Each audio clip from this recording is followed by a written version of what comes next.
Bonjour, ici Jean-Sébastien Barbeau. Ceci est un test de son. Mais vous avez déjà parlé du bacon canadien, ce bacon qui me donne une voix suave et graveleuse chaque matin. Le bacon canadien. Menum menum.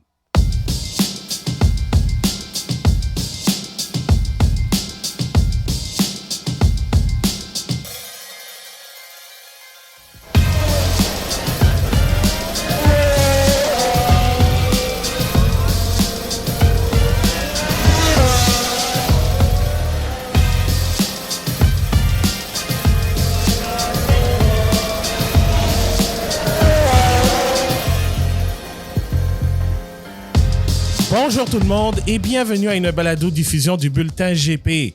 Mon nom est Abdoussal et je vous accueille à l'émission d'après-course du Bulletin GP dans le cadre du Grand Prix d'Azerbaïdjan disputé sur le circuit urbain de Bakou.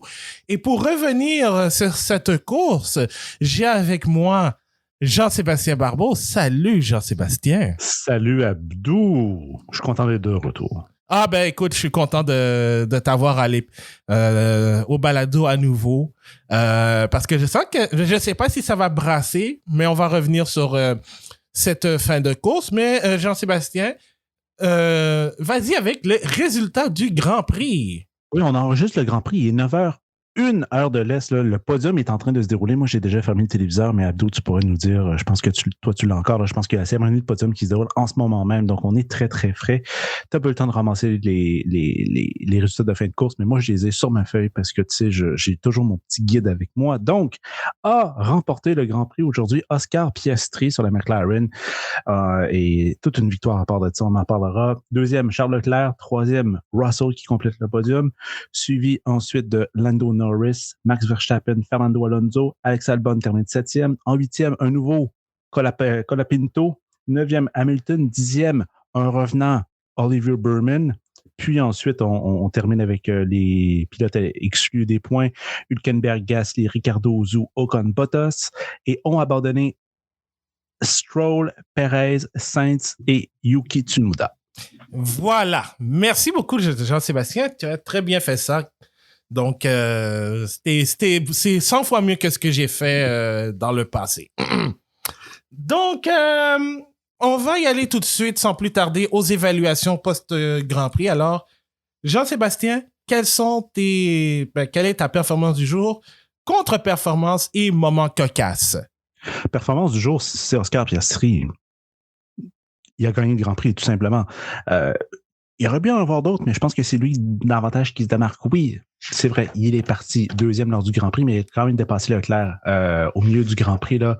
Il a dépassé au 20e et a gardé la tête jusqu'à la fin du Grand Prix, a gardé la pression constante, a reçu une pression constante de la part de Charles Leclerc et est resté tout au long du Grand Prix. C'était pas facile pour lui, pas beaucoup d'expérience en Formule 1. Face à Leclerc, il y en a nettement plus. Et a resté devant et a vraiment gagné un beau Grand Prix aujourd'hui. Il prend sa revanche de Hongrie plus tôt cette saison. Là, donc, c'est assez plaisant à voir, c'est frais, c'est beau et c'est intéressant surtout pour le championnat de pilote et constructeur, on peut le dire. Petite statistique, Abdou, c'est la première fois que McLaren mène le championnat des constructeurs en 10 ans. Oui, donc depuis le Grand Prix d'Australie 2014, si je me trompe. Donc, et tu veux savoir c'est quoi l'ironie? C'est qu'il y a une disqualification en plus en raison d'un problème de mass flow d'essence. Donc, c'était l'époque des mass flow d'essence, là, où on voyait à l'écran la consommation en direct de l'essence. Ah oui, ça. Là, ça. Donc, ça. Daniel Ricciardo avait été disqualifié au moment où McLaren avait mené le championnat. Oh oui! Et hier, et samedi, c'était Pierre Gasly. C'est juste la petite ironie. Tout est dans tout. Tout est dans tout. Shout out MC Gilles. Contre-performance du jour, ouf, là, on a le choix. Là. Max Verstappen. Par défaut, ouais, je mettrais. Par défaut, là, je pense que c'est lui. Voiture capricieuse, on dirait, pour lui encore ce week-end. C'est plein de la voiture, qu'elle avançait mal, que les pneus étaient pas super bons, qu'il trouvait pas de grippe. Une qualification en demi-teinte par rapport à Perez, qui aime ce circuit, on le sait. peut-être un peu moins depuis quelques minutes, mais bon, on en reviendra plus tard dans le balado, visiblement. Si vous ne le savez pas puis vous voulez le savoir, Perez et Sainz se sont accrochés à l'avant-dernier tour après le virage 3, après le virage 2. Donc, pour Verstappen, ouais, difficile ce week-end. On pensait peut-être que ça allait mieux aller en course. Pas vraiment, finalement. Aurait dû finir 7e UTT de cet accident-là. Là, termine 5e. En plus, avait fait son changement de pneu tendre pour essayer d'aller chercher le point bonus face à Norris sur le dernier tour, mais en raison de l'incident, n'a jamais pu aller chercher ce meilleur tour-là. Donc, ouais, j'ai envie de dire, c'est une fin de semaine à oublier, même s'il finit 5e, là, c'est 10 points, mais c'est pas les beaux jours de son côté, là. Non, c'est ça. Et on sait que, puis on en reparlera, que pour que Norris soit champion ou vraiment dans une course sérieuse au titre, il faut qu'il gagne en moyenne 8 points par course. Là, aujourd'hui, c'est pas le cas vu la qualification désastreuse de Norris, mais on en reparlera, mais pour le championnat. Oui, il doit aller chercher 8 points de plus par Grand Prix. Ouais. Alors, ce qu'il n'a pas fait aujourd'hui, là. Exact. Donc, ça, c'est une victoire en soi pour Verstappen. Ouais, c'est pas le genre de victoire qu'on aime avoir, par contre, parce que, tu sais, c'est pas une course où il faut aller chercher des points, il faut que tu peux limiter la casse puis être champion du monde, c'est quand même pas la façon la plus glorieuse de le gagner, mais au final, c'est comme le championnat pareil, tu sais, parce que le championnat est tellement long. Donc, enfin. Et j'ai eu une deuxième contre-performance du jour. Non pas je vais la donner à Checo Pérez parce que pour le moment, c'est pas encore tout à fait clair, même si moi, dans mon opinion, et je sais qu'on est en dissonance, toi et moi, Abdou, moi je pense que Pérez est fautif dans l'incident Pérez-Sainz, mais on reviendra. L'autre contre-performance du jour, F1 Live, le service de streaming de la Formule 1, non pas les descripteurs mondiaux de Sky Sports, mais ceux de F1 Live, Jordan Palmer à l'analyse et Alex Jake à la description. On le sait comment ça fonctionne, là. Ce sont des gens qui sont payés directement par la Formule pour faire la description du Grand Prix. Donc, on sait très bien qu'il y a un biais pour promouvoir davantage le Grand Prix. Mais là, on est allé trop loin aujourd'hui. Je trouve qu'on a vraiment exagéré. On a dit des choses qui étaient qui dépassaient la norme. On n'aurait pas arrêté de nous vendre pendant 30 tours comment c'était excitant, ce Grand Prix, en raison du faible écart. Et quand Sainz s'est rapproché à la fin, quand on a commencé à le voir sur le même plan, sur la longue ligne droite, on nous a dit « Oh, c'est incroyable ce qui se déroule! » Oui, mais il n'y a pas de dépassement, il ne se passait rien, c'était une course d'attente. On savait très bien qu'il n'allait pas avoir ces dépassements-là. Donc, toi, je sais, Abdou aussi, tu avais F1 Live en même temps, puis tu as comparé avec RDS, c'est le jour et la nuit. On n'avait absolument pas le même Grand Prix. Ouais. Et ce genre de situation-là, regarde, je finis par l'accepter. Là. J'ai étudié en journalisme, j'ai étudié le journalisme assez longtemps, là. Bon, presque 15 ans pour comprendre les jeux qui se déroulent là, économiques, politiques. Une entreprise qui fait son propre système son propre système de diffusion et d'analyse est capable de mieux faire que ça, est capable de nous mieux faire passer un Grand Prix ennuyant qui est mieux que ça, qui nous faire dire que le Grand Prix est plus intéressant que ça. C'était gênant aujourd'hui. Je trouvais que c'était mal présenté, c'était mal ficelé. J'ai trouvé ça, je vais utiliser un anglicisme, c'était cringe. C'était vraiment cringe. Pour moi, là, je trouvais qu'on pouvait mieux nous vendre le Grand Prix. C'était pas si excitant que ça. On nous a essayé de faire paraître quelque chose qui était beaucoup plus excitant que ce que ça n'était en réalité. Ouais, moi, j'aurais... comme tu l'as dit, j'ai regardé RDS et F1 Live en même temps, puis c'est la première fois que je fais ça parce que généralement, je regarde F1 Live parce que c'est plus facile à paramétrer. Ouais. Quoique j'adore toujours RDS, puis c'est vrai que c'est le jour et la nuit. Et je suis d'accord, c'était pas le Grand Prix espéré, mais c'est vrai que c'est certes, comme tu l'as dit, c'est certes le but de vraiment aller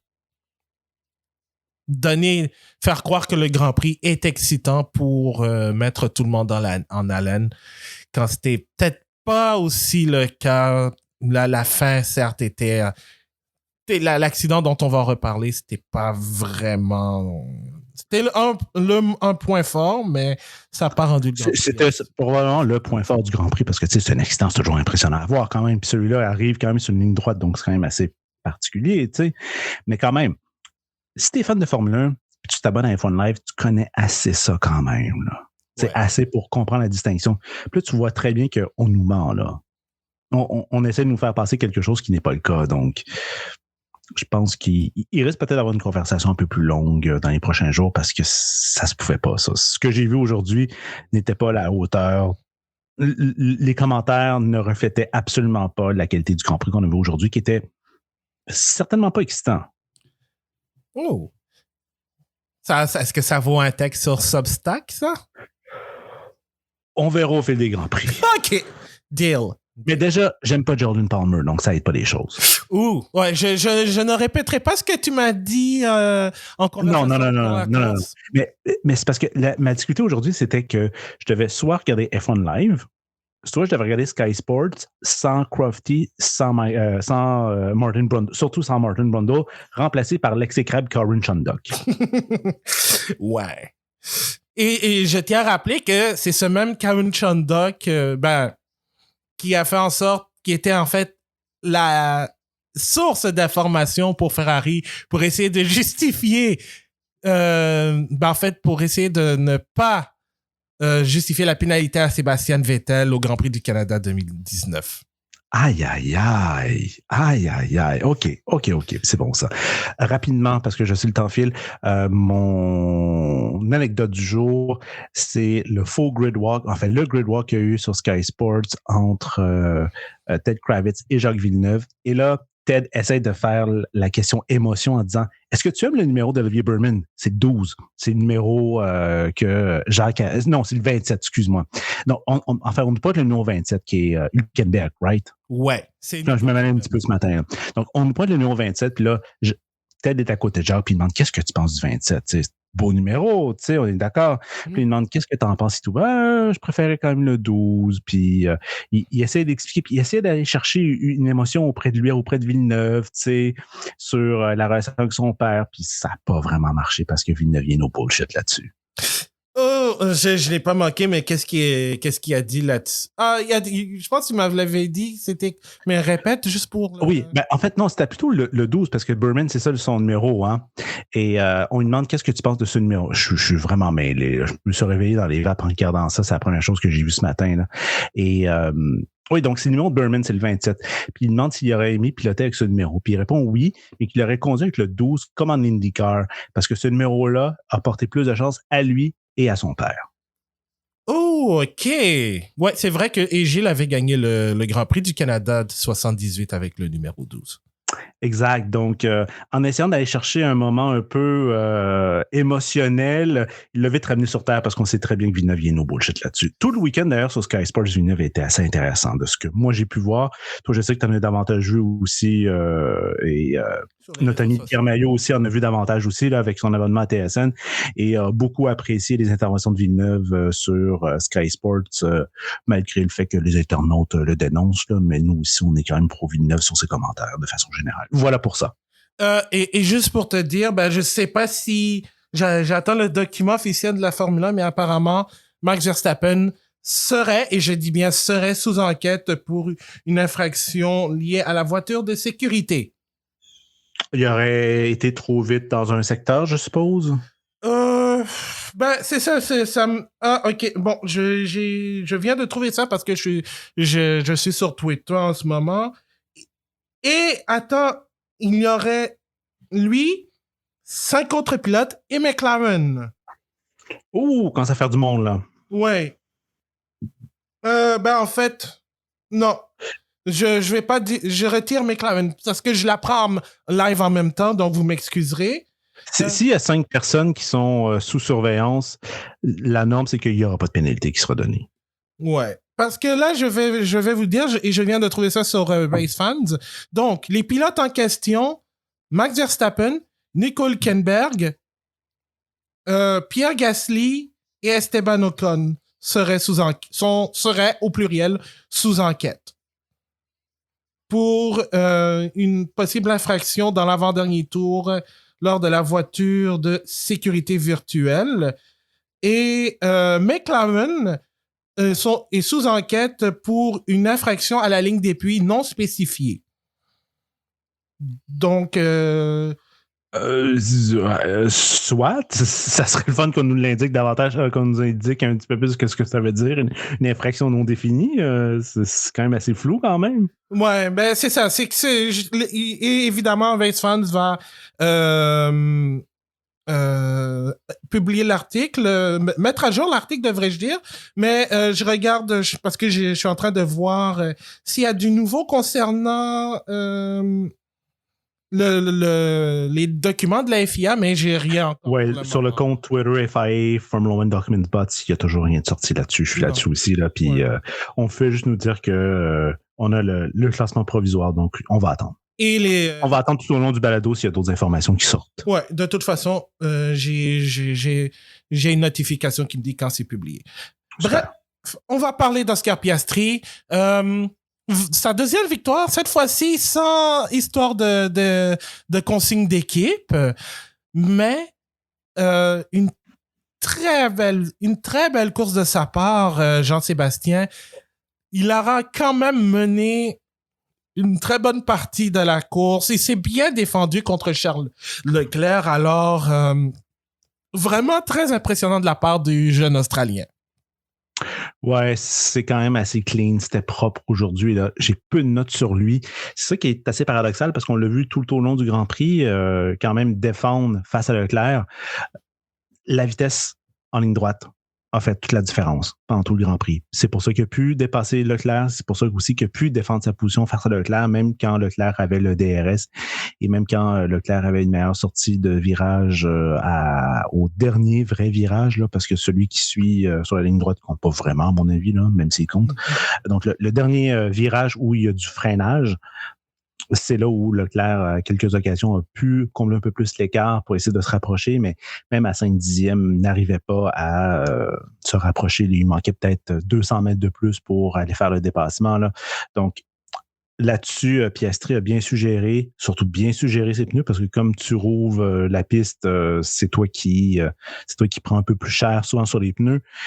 Donc, bien su contrôler, mais quand même, à la fin, à partir du 24e, Piastri, Leclerc, Perez, il y avait un écart entre 1 seconde 3 puis 2 secondes. C'est quand même assez stressant pour un jeune pilote de voir cet écart-là. C'est sûr qu'on est habitué peut-être de voir ça en Formule 2, mais là, on est quand même dans le circuit principal qui est la Formule 1, donc ça devient un peu plus difficile. Puis à la fin, en plus, il y avait doucement Carlos Sainz qui se rapprochait, donc ça rajoute un certain élément de pression sur ses épaules, mais très bien géré ça. L'équipe lui a bien contrôlé aussi, mais on lui a quand même dit des choses parfois un peu étranges. Est-ce que c'est à lui ou c'est à Norris qu'on lui avait dit fais attention parce qu'Andrew Seidel va te courir après ou quelque chose comme ça à un moment donné? Non, c'était à Norris. C'était à Norris. Ce commentaire-là, est-ce que c'est vraiment pertinent? Est-ce que ça vient pas de concentrer un pilote, ça, par hasard? Ben, dans le cas de Norris, je pense, parce que pour mettre en contexte, Norris s'était arrêté pour son changement pour des médiums, alors... Au 38e. Très tard. Très, très tard. Donc, parce que lui, il était en dur, donc il est passé en médium. Alors, il devait fondre une avance de 15 secondes sur Max Verstappen pour le dépasser. Donc, je crois que c'était en fait le but de le motiver et de lui dire de rester prudent. Si ma lecture ou mon analyse de ce message est correcte. Oui, mais quand même, je trouvais ça un petit peu... particulier parce que j'ai l'impression qu'on peut laisser le pilote songeur sur reste concentré, reste focus, on fonce, qui sont des directives beaucoup plus claires. Là, c'est quelque chose d'un peu mystique à la limite qu'il faut essayer d'interpréter et si le pilote commence à réfléchir, il peut perdre un peu de sa concentration sur la piste. Enfin bref. N'empêche, pour Piastri, là, course sans faute. Aujourd'hui, là, c'était vraiment remarquable de sa part. Et surtout aussi le dépassement, son dépassement sur Charles Leclerc. Je sais que... Selon Julian Palmer, c'est un dépassement Ricardo-esque, franchement. Je vais lui donner raison, mais c'était un bon dive bomb. Mais d'un autre côté, il en a profité parce que Charles Leclerc a baissé sa garde. Et ça a fait la différence. Et même, je pense, en entrevue avec Gunther Steiner durant avant les cérémonies du podium, il a dit que Leclerc a dit que lorsqu'ils ont mis les durs, il savait à un certain point qu'il était foutu. Soit, mais en même temps, j'aurais souhaité voir Leclerc un peu plus défensif là-dessus parce que Piastri l'a vraiment déculotté facilement sur la séquence. C'est vrai, mais encore une fois, la vitesse de pointe des McLaren face au Ferrari a fait toute la différence aujourd'hui. Leclerc n'a jamais été capable de redépasser Piastri. Aussi. Et ça? C'est pas parce qu'il n'y a pas eu une occasion, il y en a eu une vingtaine. Facile. Mais puis ça me fait penser vraiment à moi quand j'ai joué à F1 Manager, mon pilote contre Lewis Hamilton dans la Ferrari, qui se battait pendant des tours et des tours, mais ça ressemblait un peu à ça. Hein? Ça ressemblait à Fernando Alonso qui essayait de dépasser Vitaly Petrov à Abu Dhabi 2010. Oui, exactement. Donc, je m'excuse de t'interrompre. Ça vient de sortir, on a plus d'informations? Non. Oh! C'est juste pour dire, ça c'est Team Personnel et Equipment in Pit Lane during the race. Oui, donc je le vois aussi là. Donc on nous dit qu'il y a eu un bris dans le Alleged Breach of Article 34.13 du règlement du Sporting Regulations, Team Personnel and Equipment in Pit Lane during the race. OK. C'est une pénalité d'avantage sur l'équipe parce qu'il y avait un équipement pendant le Grand Prix qui ne devait pas être là dans la ligne des puits. Ça sent plus... Ça sent plus l'amende, ça, qu'autre chose. Ouais. Donc, McLaren va s'en sortir, devrait en principe s'en sortir avec moins d'argent, mais à moins que les inspections... post-course découvre quelque chose d'illégal, ben ça devrait être safe pour Piastri et je vais te chercher l'article précis pour te dire exactement ce que c'est. Et pendant ça, là, je te laisse continuer, Abdou. Donc, et justement, on va passer à Charles Leclerc parce que c'est la quatrième. Il a obtenu sa quatrième pole consécutive à Bakou, sa troisième de la saison 2024, mais encore une fois, à Bakou, il n'a jamais été capable de la convertir en victoire. Je sais qu'en 2021, c'était une pole surprise compte tenu que la Ferrari n'était pas là. En 2022, il avait obtenu la pole, mais son moteur l'avait lâché. En 2023, il avait obtenu la pole, mais les Red Bull étaient la Red Bull qu'on connaissait assez dominant, donc il ne pouvait rien faire. Mais là, cette année, c'était... Avec 2022, probablement la meilleure chance pour Leclerc de remporter cette épreuve.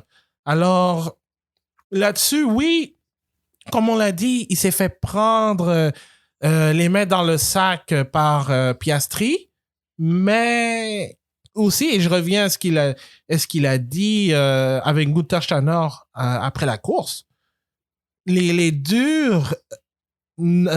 ils étaient foutus. Et puis pourtant, c'est avec ces mêmes pneus qu'il a pu résister au Grand Prix d'Italie. Certes, ce sont maintenant deux contextes différents, mais ça fait un peu mal de voir Leclerc en arracher beaucoup plus qu'un Piastri qui devait, lui, se défendre carrément pour préserver sa première place. Oui, mais la Ferrari est moins performante que la McLaren.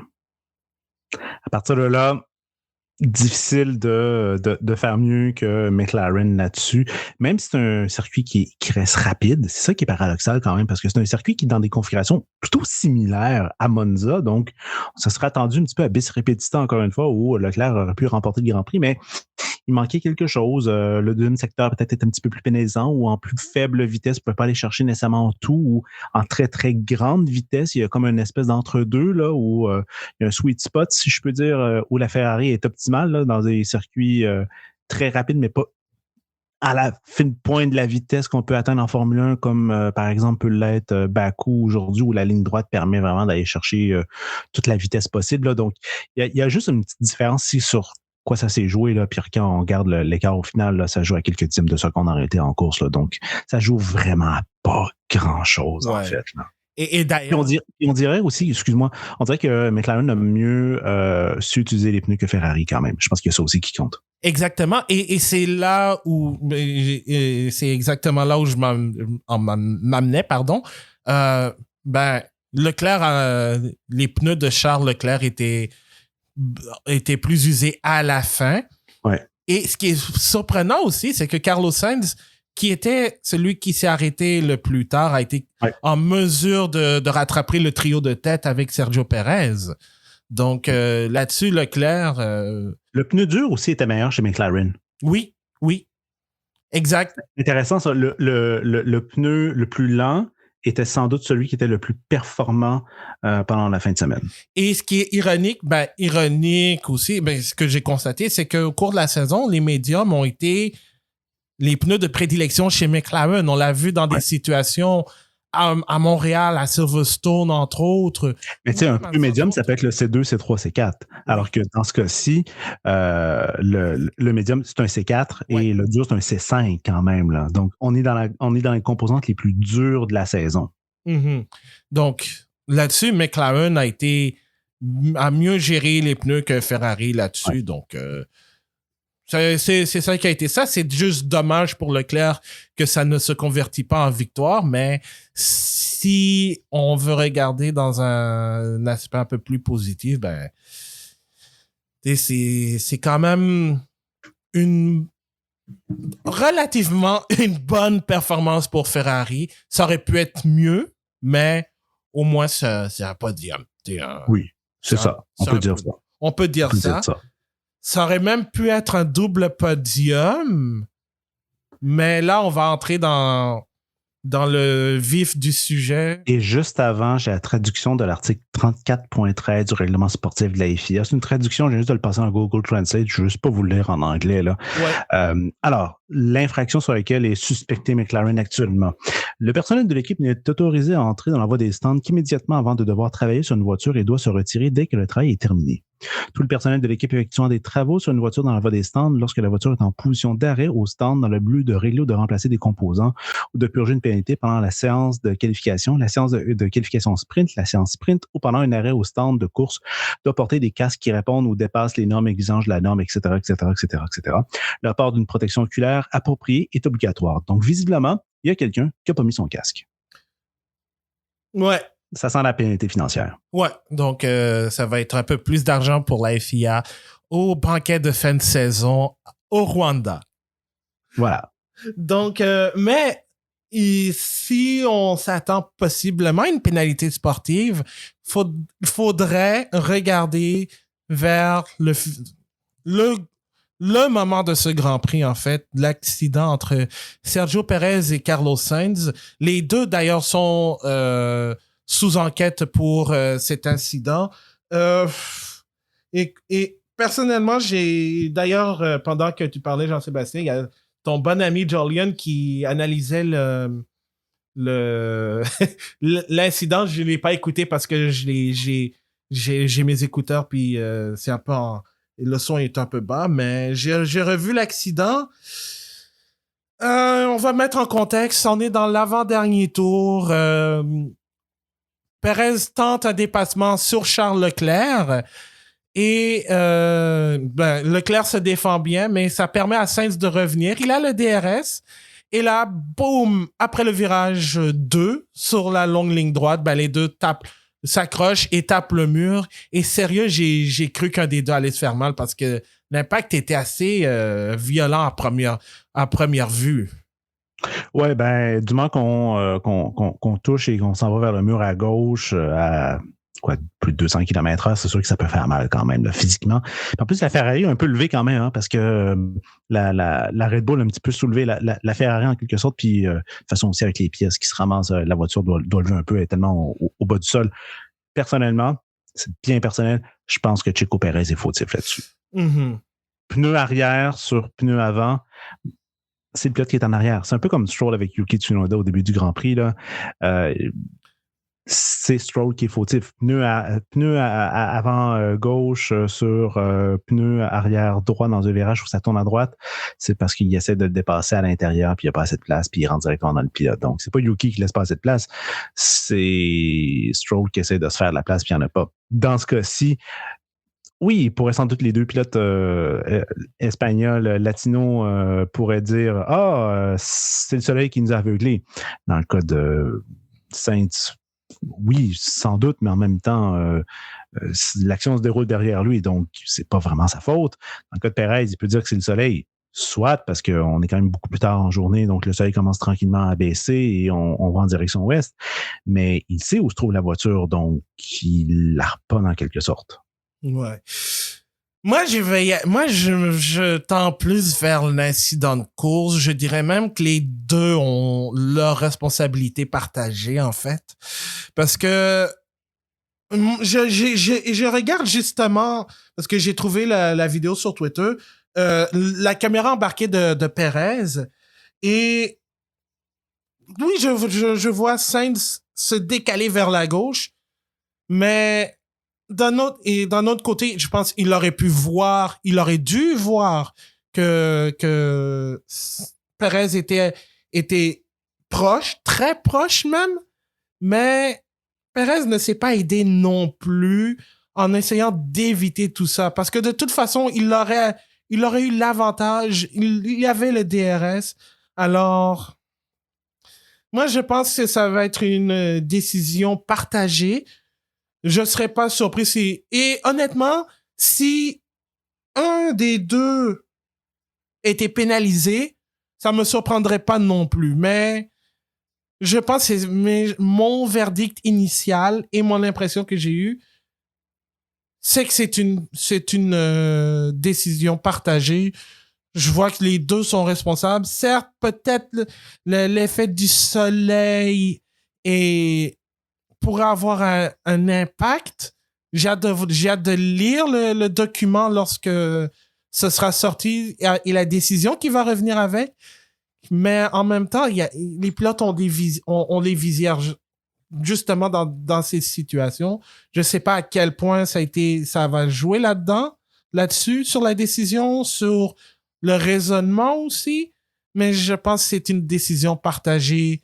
Les deux sont fautifs. Et il y a quelque chose aussi que Pierre-Rude a amené dans tout juste après l'incident. Ça ressemblait un peu à l'incident entre Perez et Magnussen à Monaco à la montée vers Massenet. C'est pas faux. Et puis là, on peut pas accuser le soleil. Non. Et en plus, dans la situation, c'était classé comme incident de course aussi. Quoique, bon, encore aujourd'hui, il y en a qui blâment plus Magnussen que Perez et vice-versa. Mais je sais pas si ce qui s'est passé à Monaco peut servir de précédent. Quoique, bon, Monaco, c'était beaucoup plus serré que Bakou, on va se le dire. Mais c'est un peu difficile je trouve que c'est un peu difficile à blâmer quelqu'un particulier personnellement. La vraie conséquence de tout ça, quand même, c'est McLaren qui devient l'équipe meneuse au championnat du monde des constructeurs. Ça fait très mal à Red Bull, ces points-là perdus aujourd'hui. Ça fait très, très mal à Red Bull. Et surtout pour la confiance à Sergio Perez aussi, parce que... Comme si elle n'était pas déjà ébranlée depuis 2 ans minimum. Ouais, mais on va se dire... Perez, on l'a perdu à partir de Miami 2022. 2023 même, je dis. 2022, là. C'est la première année qu'on a eu Miami 2022 encore, c'est ça? Ouais, c'est ça. Miami, c'est ouais. Miami 2022, là, ou 23, là, comme on l'a présenté en disant il mène le championnat, et non, il est proche pour la course au championnat, je me sais plus à quel rappeur qui le présentait. À part ça, il a fait patate, là. Comme j'ai l'impression que c'était comme son turning point, comme il n'y a rien, là. C'est pas vrai, c'est faux, mais Perez, ça fait longtemps que la confiance était ébranlée. Ça, c'est l'ultime coup de grâce, là. Ça m'étonne même que Red Bull n'essaye pas de le virer. Ouais. Ouais, ça, je sais pas si... honnêtement, aujourd'hui, comme ça a souvent été le cas à Bakou... Un meilleur pilote que Perez fait en sorte que Red Bull est encore meneur au championnat du monde des constructeurs aujourd'hui. Ça, c'est vrai. Et ça revient justement au point que je faisais au Grand Prix de Belgique. Perez fait pas la job. Mais qui d'autre pour le remplacer? Parce que Ricardo, encore aujourd'hui, absent. Même si Yuki Tsunoda a abandonné et pendant l'entièreté du week-end, et ce pendant plusieurs Grands Prix, Tsunoda a eu le dessus sur Ricardo. Justement, Red Bull voit pas trop Tsunoda dans sa soupe, j'ai cette impression. Et Liam Lawson n'est pas encore prêt pour Red Bull, à mon avis. Il y en avait un, mais ils n'ont pas été capables de le convaincre de le signer, ou peut-être qu'ils n'ont pas essayé de vouloir le signer, ou plein de si, là. Carlos Sainz. Aussi. Ouais. À être Red Bull, j'aurais racheté le contrat à Perez, j'aurais dit merci, non merci, on va mettre Carlos Sainz à la place. Ouais. Il y avait une belle opportunité là. True. Il est objectivement meilleur, c'est une moins bonne voiture. Ouais, exact. Oui, c'est vrai. Par 60 points en ce moment. 184 contre 120 quelque chose. Exact. Mais je dois dire qu'aujourd'hui, c'est pas très compliqué non plus. C'était la meilleure performance de Perez sur l'ensemble du week-end à Bakou. Comme il le fait souvent sur ce circuit. C'est une de ses meilleures performances cette année, point. Ouais. La meilleure. Parce que il a été capable de se mettre devant Verstappen. Il a passé Carlos Sainz au départ. Et même avant l'incident, il était dans le coup pour aller chercher une victoire en cas d'accrochage entre Leclerc et Piastri, ou bien même une deuxième place si Leclerc se manquait. Donc, Perez aurait eu un meilleur scénario n'eût été de cet accident. Et encore aujourd'hui, il a prouvé que... Et c'est drôle parce que je t'avais envoyé ça sur Messenger. À chaque fois que Sergio Perez est à Bakou, il devient un prime Ayrton Senna à Monaco. Ouais, sauf là aujourd'hui. Sauf aujourd'hui. Ça, je dirais, c'était plus un Senna 88. Ah, j'allais dire, c'est plus un Grosjean à Bakou. Oui. Grosjean Bakou 2018 en plus. Exact. On s'en rappelle plus. Et en plus, Grosjean faisait bien dans cette épreuve avant de juste l'échapper. Tout est pareil. Et voilà. Donc, voilà. Je voudrais avoir votre opinion sur cet incident entre Carlos Sainz et Sergio Perez, mais en attendant, on attend la décision. Je ne sais pas si on l'aura d'ici la fin de l'épisode, mais sur les réseaux sociaux, vous aurez la réaction avec le document qui viendra avec. Lando Norris a sauvé les meubles. Plus que sauver les meubles. Oui. Plus que sauver les meubles, surtout avec l'incident, parce que ça a été le grand vainqueur. Ça a été le grand gagnant avec George Russell, certes, qui a un podium sans le vouloir. Mais Norris, qui s'est qualifié 17e après une élimination en Q1 un peu bizarre. Toute cette histoire avec cette confusion avec le drapeau jaune, le drapeau blanc. Et son tour, justement, oui, il a fait une erreur, mais ça aurait pu le placer hors de la zone d'élimination. Mais on doit dire, pour la première fois de la saison, en 6 fucking mois, il a gagné des places au départ. Ouais, il en a gagné 3 au départ. Et c'est sauf erreur, là, juste tourner ma feuille, oui. Qu'est-ce que j'ai indiqué? Plus 3 pour Norris au premier tour, ce qui est quand même assez remarquable. Parti sur des durs, comparativement, tout le monde était sur des médiums. Donc, c'est pour ça que je disais au début du Grand Prix, au début du balado, excuse-moi, que les durs chez McLaren étaient bien meilleurs que les médiums pour cette équipe-là. C'est ça qui est assez intéressant. A duré très longtemps également. Oui, je sais, il y a on vient d'avoir une notification. Là. Je vais juste essayer de finir le point. Est-ce que tu me posais une question? Là?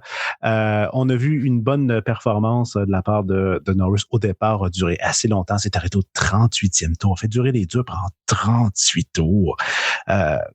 autant on a déjà dit à Checo Perez, c'était le Tire Whisperer. Je pense que ça s'applique assez bien à Lando Norris aujourd'hui pour avoir bataillé longtemps derrière, près de Verstappen et arrive à faire durer des pneus durs 38 tours. C'est vrai que c'est quand même la gomme la plus dure, c'est le C5, mais quand même, c'est un circuit comme Bakou où il y a beaucoup de tension qui est mise sur les pneus.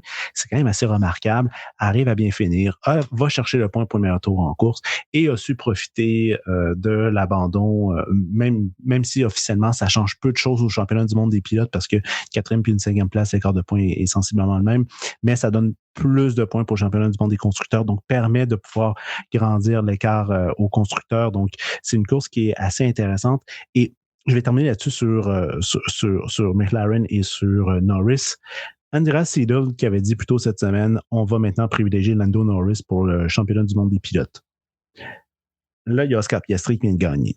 Il se relance un peu plus dans la course au titre et il a donné quand même un bon écart par rapport à Lando Norris. Et avec Qu'est-ce qui arrive? Oui. Qu'est-ce qui arrive si dans un ou deux Grands Prix, Oscar Piastri continue à mieux faire et continue à augmenter? Est-ce qu'on va devoir changer la politique? Pourquoi l'avoir dit publiquement? Est-ce qu'il a parlé trop tôt? Moi, je pense que oui. Et je pense que c'est justement ce dont Julien en parlait dans un balado du Grand Prix d'Hongrie. Et même nous aussi à plusieurs reprises. McLaren est une équipe qui réapprend à gagner. Oui, c'est difficile de gagner, hein? Oui. Ça, je l'avais dit aussi au balado après la Hongrie, c'est difficile de gagner. Gagner, c'est difficile. C'est jamais plaisant. C'est le fun de gagner, mais ça vient avec son lot de conséquences. Autant en Hongrie, j'avais dit Lando Norris aurait juste dû penser à lui-même puis dire non, j'y vais à fond, laissez-moi faire. Je roule pour un championnat. J'ai toujours un coéquipier qui, quoi qu'il advienne, là, dans une vraie course au titre, va m'aider même si ça l'intéresse moins parce que qui est quand même payé par l'équipe, qui est dans une bonne voiture, etc., il va s'arranger pour ne pas saboter. Là, visiblement, avec Oscar Piastri qui fait encore un bon Grand Prix, c'est quand même assez difficile. Et Villeneuve, dans le Gridwalk, avait dit quand même quelque chose qui était assez étonnant. Il parle de Lando Norris, puis il dit sur les consignes de course éventuelles ou la façon dont il doit penser, il disait he was very selfish, donc il a été très égocentrique jusqu'à un moment donné où il ne l'a plus été en Hongrie. Et Villeneuve semblait être déçu par l'attitude de Norris parce que comme faut que tu penses à toi. C'est un championnat. Oui. Pense pas à l'équipe. L'équipe va penser à l'équipe. Toi, pense à toi. Exact. Et c'est là où le championnat constructeur, c'est le problème de l'équipe. C'est pas ton problème. C'est ça. Et c'est là où McLaren s'est, disons, emmêlé les pinceaux là-dessus. Ouais. Et là, il en rajoute une couche parce que Piastri, tout d'un coup, fait un bon résultat et ramasse encore un peu plus de points. Fait ils doivent mieux négocier entre les pilotes. C'est ça qui est difficile quand tu as deux bons pilotes, contrairement à Red Bull. Là, il y a beaucoup plus de négociations qui doivent se faire. Tu dis des choses en public qui, une couple de jours après, peut-être que tu vas regretter, donc c'est un peu difficile. Abdou, on a une breaking news. Bon, on vous parlait des infractions concernant les pilotes. Alors, convoqué pour une infraction de la voiture de sécurité, donc on confirme qu'on a la voiture numéro 27, Nico Hülkenberg de Haas, la voiture numéro 1, Max Verstappen de Red Bull, et les deux voitures de Alpine, les voitures 31 et 10, donc d'Esteban Ocon et Pierre Gasly. Et la raison, dépassement sous la voiture de sécurité après le drapeau à damier.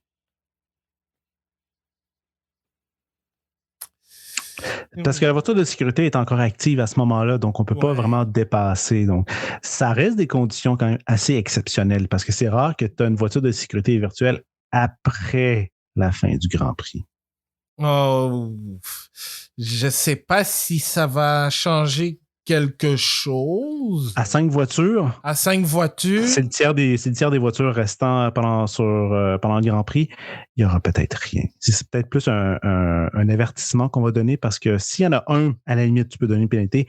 À 5, tu dis qu'il y a un règlement qui n'est peut-être pas assez clair ou il faut faire un rappel au règlement qui est peut-être plus évident ou tu leur donnes un point de pénalité symbolique, je ne sais pas. Enfin, en même temps, pour une des deux Alpines, ça serait peut-être pas une bonne chose d'avoir un point de pénalité, vraiment. C'est ça. J'ai hâte de voir la décision, honnêtement, parce que à 5, Et là, on a une réaction de Max Verstappen à Sky via Luke Smith, qui, sur Twitter, il dit, pour être honnête, je n'ai pas dépassé sous la voiture de sécurité virtuelle. J'ai franchi la ligne. La course a été terminée. Et il y avait plein d'exemples dans le passé et cette année où on a fait la même chose. Donc, pour moi, c'est un peu une surprise. Et ça, c'est Max Verstappen à Sky. Intéressant. Ils sont convoqués dans 30 minutes à 18h15, heure locale à Bakou. Là, pour nous, il est 9h45, donc ils vont faire ça dans 30 minutes pile. On va avoir des nouvelles bien après le balado. Ouais, donc je vous mettrai à jour là-dessus sur la décision qu'il en est pour Verstappen, Hülkenberg, Ocon et Gasly. Tiens, justement, on va parler de Verstappen. Certes, Lando Norris est parti très loin, mais il finit devant lui. Et Verstappen n'a pas eu un Grand Prix très, très facile. Non, c'était pas facile. C'est plein du grip. À un moment donné, il disait qu'il y avait... c'était juste difficile pour lui, en fait, aujourd'hui. Premier arrêt aussi un peu lent, quand même, 3.1 au lieu de 2,5, là, qui est la norme. Étrangement long. Puis c'est pas la première fois que Red Bull fait des arrêts un peu plus longs cette saison. Ouais. On en a vu quelques-uns dans les derniers Grands Prix où le rythme, il n'est plus là comme avant. Là. La fraction de seconde supplémentaire, elle est là, souvent. Ça ne change pas grand-chose au final, là, 0,6 sur le Grand Prix. En plus, ça finit sur une voiture de sécurité virtuelle. Ça ne change rien, mais quand même, c'est brouillon chez Red Bull. Et c'est pas juste la voiture en elle-même. Il y a d'autres choses aussi qui se déroulent. Ça semble plus endémique qu'on le pense. Là. C'est endogène et on n'arrive pas à le faire sortir. Donc, ouais, c'est... Ils ont quoi s'oublier, je trouve, pour Max Verstappen, même s'il finit 6e. Là. Dans l'absolu, là, c'est pas un mauvais résultat, mais pour lui, c'est une piètre performance, voilà. Enfin, 6e, oui, 6e, hein? 5e. 5e, excuse-moi. 6e, c'est Fernando Alonso. Ouais, et d'ailleurs, mention honorable à Fernando Alonso pour sa performance. Il a très bien fait d'avoir pu mettre l'Aston Martin dans les points. Parlant de points, on doit féliciter, et pour moi, qui est ma performance du jour avec Oscar Piastri, Franco Colapinto, qui marque 8e, 4 points. 4 points. Hey, c'est le quadruple de ce que Logan Sargent a fait. En fait, sur 2 ans. C'est ça, sur 2 saisons. Et Colapinto a réussi en 2 courses sur un circuit qui n'a jamais connu, il n'a jamais roulé. Il devait rouler en Formule 2, mais on connaît les circonstances. Mais il a réussi à mettre sa voiture dans les points. Et surtout après un accident dans la séance d'essai du vendredi. Alors, vraiment, chapeau à Colapinto d'avoir su rebondir. Et il vient carrément de justifier pourquoi Williams s'est départi de Logan Sargent au PC. Au plus sacrant. 2 choses sur Colapinto. Oui. Colapinto paye 500 000 US chaque Grand Prix qui roule. Donc déjà, une grosse entrée d'argent pour l'équipe. Et en plus, il vient de ramener 4 points. Oui. C'est beaucoup d'argent pour Williams, ça. C'est beaucoup d'argent pour Williams, même si Colapinto, visiblement, il ne sera pas chez Williams l'année prochaine parce qu'on connaît déjà le duo avec Albon et avec Sainz.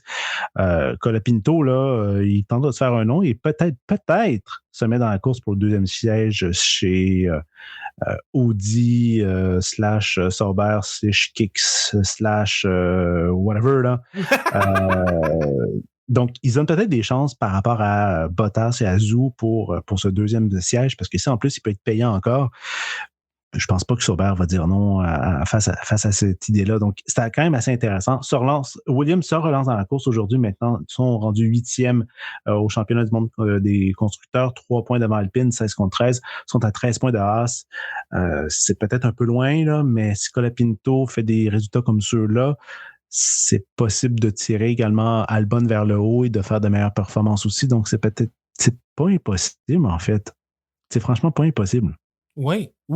Et là, ça va être sur un circuit encore plus difficile et plus demandant physiquement qu'est Singapour. Oui. Alors, et dans le cas pour Haas, c'est le retour de K-Mag la semaine prochaine. Donc, un pilote moins bon que Olivier Burman. Et oui, et il faut aussi qu'on parle de Ollie Berman parce que il a inscrit, il est maintenant détenteur d'un record. Il est le premier pilote de l'histoire de la Formule 1 à avoir marqué des points à ses 2 premières courses et avec 2 écuries différentes. C'est quand même assez niché comme statistique, mais elle existe, donc tant mieux pour eux. Quand on regarde son classement, là, il est au Berman. Il est 16e. Il a plus de points que Magnussen, Ocon, Colapinto, Guan Yu, Zhu, Sargent, Bottas. Il fait 2 grands prix. Il est 16e au classement. Oui, et en plus, tu vois, c'est fou parce que Berman, l'année dernière, puis je l'avais mis aussi dans l'infographie que je publie avant chaque Grand Prix, il a carrément fait table rase l'année dernière à Bakou, a mené les essais, les qualifs, a gagné le sprint et la course principale l'année dernière en Formule 2. Alors, tout comme Charles Leclerc et même Oscar Piastri qui avait terminé 2e en F2 en 2021, c'est un circuit qui lui sourit très bien. Malgré son accident en FP3, et comme Colapinto, il a été en mesure de se ressaisir. Et certes, là, je vais le dire, oui, il a fait une bonne course, mais il a profité aussi de l'abandon de 2 pilotes en avant parce qu'il était 12e à ce moment-là. Soit, mais il marque un point.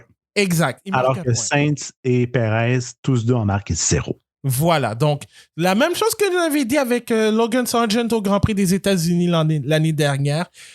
Oui, à la base, il devait finir hors des points, mais des circonstances exceptionnelles ont fait en sorte qu'il se retrouve là. Donc, il a créé sa propre chance. Certes, il s'est qualifié 11e, il était pas loin, mais il marque un point et il se retrouve devant des pilotes qui, normalement, ont entre guillemets, habitué à être dans les points quand tout va bien.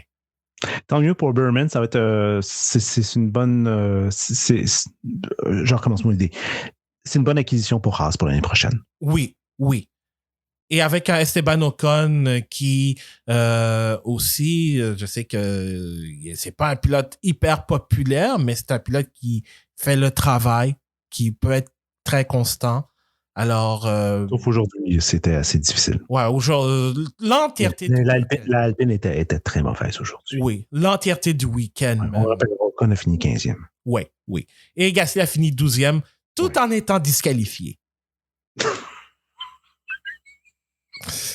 C'était pas pour remuer le couteau dans la... je voulais pas remuer le couteau, mais il fallait le dire. Mais oui. Et oui, il faut aussi le préciser aussi. Bon, petit point sur Mercedes. Russell qui finit sur le podium. Certes, on s'y attendait pas vu les circonstances. Il aurait dû finir 5e. Il aurait dû finir 5e. C'était une course, une très bonne... Super dépassement sur Verstappen quand même. Oui. Ça, c'était très bien. Et Lewis Hamilton, bon, lui... Ouf! Très compliqué. Ouf. Ben déjà, par la ligne des puits, parce que c'est quoi qu'il y a eu comme changement? On a fait un changement dans le parc fermé. Oui, le moteur, en fait. On a profité déjà que la qualification n'était pas super, il me semble. Oui, j'ai pas vu la qualification hier, c'est pour ça. Oui. Part de la ligne des puits et finit 9e. Marque des points quand même, mais pendant longtemps, on l'a vu loin. On l'a vu très loin. Ouais. Et je pense que la conséquence... avait du mal à dépasser une Alpine à un moment donné. Oui, c'est vrai. Oui, t'as raison. Et même à un moment donné, les deux jeunes recrues, en fait, il a eu un peu de mal à le dépasser aussi. Avec Colapinto, il en a donné pour sa monnaie. Ah oui, vraiment. Et je crois que en fait, tout ça, c'était une conséquence de l'abandon d'Hamilton en Australie. Donc, c'était juste une question de temps. C'est vrai. Parce que si c'était pas aujourd'hui, ça allait être un peu plus tard dans la saison qu'Hamilton allait avoir des pénalités donc autant le faire maintenant sur un circuit. Oui, c'est pas idéal de cacher ça à Singapour parce que c'est trop difficile. Ouais. Donc c'était soit Bakou, soit Austin ou au Brésil. Voire même à Vegas aussi. À Brésil, au moins, on sait qu'on peut le faire. Hamilton l'avait déjà fait, puis ça avait très, très bien marché à l'époque où le classement de la course sprint donnait la grille pour la course le lendemain. Là. Oui, exactement. Et puis, je vais finir avec la Formule 2 parce que il y a eu de la Formule 2 à Bakou. Et en fait, ça a été pas si mal. Je vais vous donner tout de suite le classement du sprint et de la course principale. Et on a un nouveau vainqueur en Formule 2. C'est le Paraguayen Joshua Dirksen qui a remporté le sprint devant... excusez-moi, j'ai perdu mon écran. Donc, dans le sprint, Dirksen de AIX Racing a gagné devant Jack Crawford et Gabriele Mini qui a remplacé Oliver Burman chez Prema pour des raisons évidentes. Et dans le sprint, Richard Verschoor a gagné devant Victor Martins et Andrea Kimi Antonelli. Et au classement des pilotes, on a un nouveau meneur. Gabriele Bortoleto mène avec 169 points et demi. Donc, c'est 3 points et demi de plus que Isaac Adjar à 165 et Zane Maloney est troisième à 135.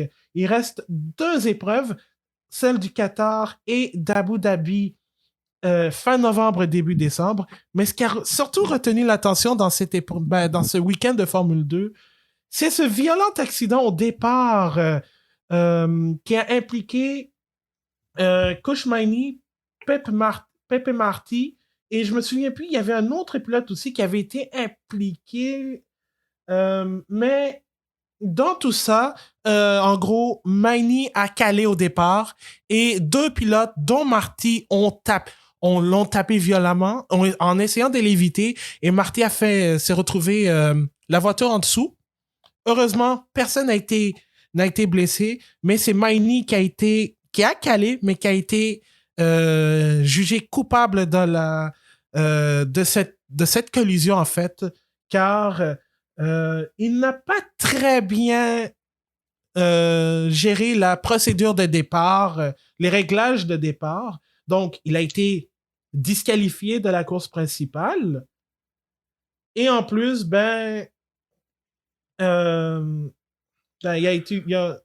il a obtenu une pénalité de 5 places sur la grille pour la prochaine épreuve à Losail.